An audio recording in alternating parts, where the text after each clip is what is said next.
Buenos días, te bendiga. Vamos a ir analizando el libro de Esdras, capítulo 6 ya. No tiene nombre de pasaje, pero Esdras es un libro que trata sobre la reconstrucción del templo y sobre todo el regreso de Judá, por cierto, solamente Judá a Israel. Me llama la atención que en este punto ya Israel no existe. Solamente Judá y Benjamín, nada más. Israel, las otras 10 tribus ya no existen, ya no volvieron, ni siquiera en la época de Cristo. Entonces el rey Darío dio la orden de buscar en la casa de los archivos donde guardaban los tesoros allí en Babilonia. Entonces, veamos, recordamos, este es el tercer rey que da la orden en el libro de Esdras. El primero fue Ciro, el segundo fue Artajerjes, tercero es Darío. Y fue hallado en Acmeta, en el palacio que está en la provincia de Media, un libro en el cual estaba escrito así. Memoria, en el año primero del rey Ciro, el mismo rey Ciro dio orden acerca de la casa de Dios, la cual estaba en Jerusalén, para que fuese la casa reedificada como lugar para ofrecer sacrificios, y que sus paredes fuesen firmes, su altura de 60 codos y de 60 codos de anchura, y telas hileras de piedras grandes y de una de madera nueva, y que el gasto sea pagado por el tesoro del rey. Entonces aquí vemos como, de hecho, pues el templo es muchísimo más complicado que eso, por supuesto. Y también los utensilios de oro y de plata de la casa de Dios, los cuales Nabucodonosor sacó del templo que estaba en Jerusalén y los pasó a Babilonia, sean devueltos y vayan a su lugar al templo que está en Jerusalén y sean puestos en la casa de Dios. Ahora pues, Tanai, gobernador del otro del río, Setar-Boznai, y vuestros compañeros, los gobernadores que estáis al otro del río, alejaos de allí. Entonces, ¿qué propio rey Ciro daba la orden de reconstruir el templo y que él pagaba la reconstrucción y dio orden también de que la gente que iba alrededor de Jerusalén no se metiera con ellos? Ahora pues, verso 7, dejad que se haga la obra de esa casa de Dios, que el gobernador de los judíos y sus ancianos ratifiquen esa casa de Dios en su lugar.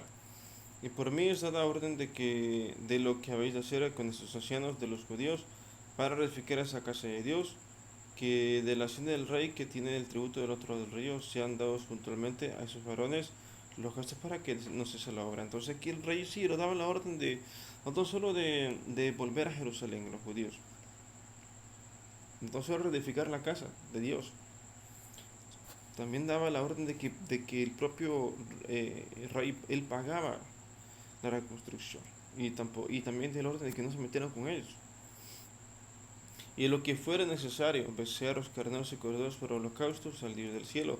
Trigo, sal, vino y aceite, que fueron lo que dijeron los sacerdotes que están en Jerusalén. Les sea dado a día sin obstáculo y día por día sin obstáculo alguno, para que ofrezcan sacrificios agradables al Dios del cielo y oren por la vida del rey y por sus hijos. También, de hecho, lo único, entonces aquí lo que me da a entender el texto, que lo único que pedía el rey Ciro era que oraran por él.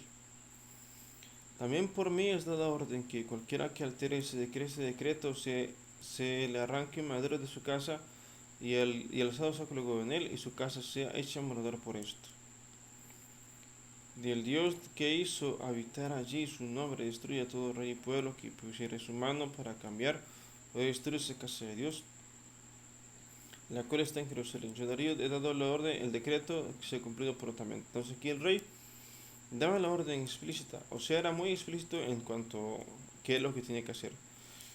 Pagaba el templo, le pedía a los judíos que regresaran a Jerusalén, daba el orden de no meterse con ellos, y todavía pagaba por él, y él pagaba, ¿verdad? Eso fue Ciro, pero pues, desafortunadamente no se hizo nada, o sea, no se hizo lo suficiente, no se hizo nada.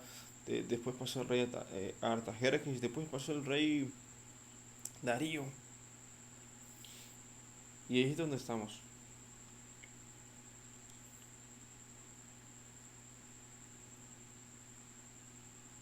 Entonces Retenai, gobernador del otro lado del río, y Setar-Boznai y sus compañeros hicieron puntualmente según el rey Darío había ordenado.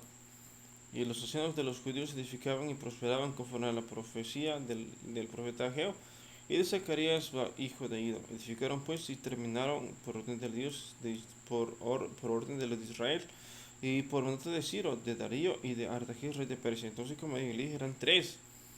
Era Ciro, Darío y Artajerjes. Esta casa fue terminada el tercer día del mes de Adar, que era el sexto año del reinado de Darío. Entonces los hijos de Israel, los sacerdotes, los levitas y los demás que habían venido de la cautividad hicieron la edificación de esta casa de Dios con gozo.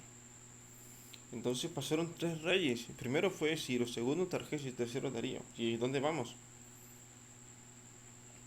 Y ofrecieron en la edificación de esta casa de Dios 100 becerros, 200 carneros y 400 corderos, y 12 muchos cabríos en expiación por todo Israel, conforme al número de las tribus de Israel. Y pusieron a los sacerdotes en sus turnos y a los levitas en sus clases para el servicio de Dios en Jerusalén, conforme a lo escrito en el libro de Moisés.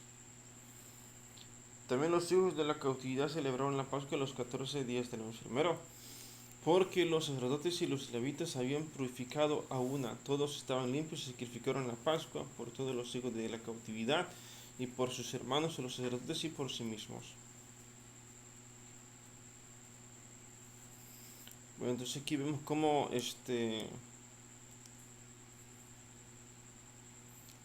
em,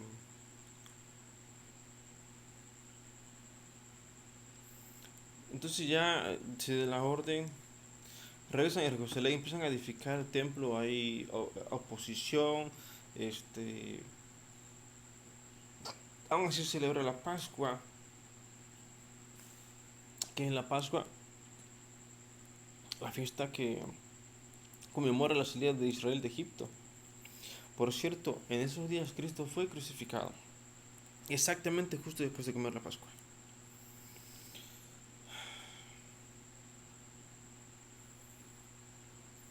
Porque los sacerdotes y los levitas se habían purificado a una, todos estaban limpios y sacrificaron la Pascua por todos los hijos de la cautividad y por sus hermanos los sacerdotes y por sí mismos. Comieron los hijos de Israel que habían vuelto del cautiverio con todos aquellos que se habían apartado de las inmundicias de las gentes de la tierra para buscar a Jehová, el Dios de Israel.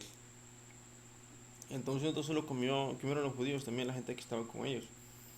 Y celebraron con regocijo la fiesta solemne de los panes sin levadura 7 días, por cuanto Jehová los había alegrado. Había vuelto el corazón del rey de Asiria hacia ellos, para fortalecer sus manos en la obra de la casa de Dios, del Dios de Israel. Pues entonces aquí vemos vemos aquí claramente que es mejor estar con Dios por mucho que se ofrezca el mundo, por muy agradable que se vea el mundo, porque el mundo ofrece fiestas, ofrece deleites, ¿verdad? Ofrece placeres, ofrece muchas cosas. Y pero por encima de todo es mejor estar con Dios, es mejor portarse bien, es mejor buscar de Dios, por mucho. No conviene, de hecho, no conviene estar lejos de Dios, conviene estar cerca y después conviene estar cerca y con Dios, ¿verdad? Que estar sin Él. ¿Qué pasa? O sea, ¿qué pasa cuando uno busca de Dios? Primero te mete muchos problemas, siempre hay escasez. Y lo más feo que le puede pasar a la gente que no tiene Dios es caer cautivo, esclavo. Pero entonces conviene estar con Dios porque Dios te respalda, porque Dios te da libertad, te da una nación. A los judíos les dio una nación, un pueblo, un país. Les dio costumbres, les dio tradiciones, les dio identidad, les dio ropa propia, incluso ropa es típica. Comida típica se las dio Dios, Dios los hizo, Dios les dio todo. Entonces vemos aquí cómo conviene estar con Dios siempre, por mucho que te ofrezca el mundo, por muy grande que sea la recompensa del mundo, conviene siempre estar con Dios. Bueno, será todo por hoy, nos vemos en el próximo video. Dios te bendiga.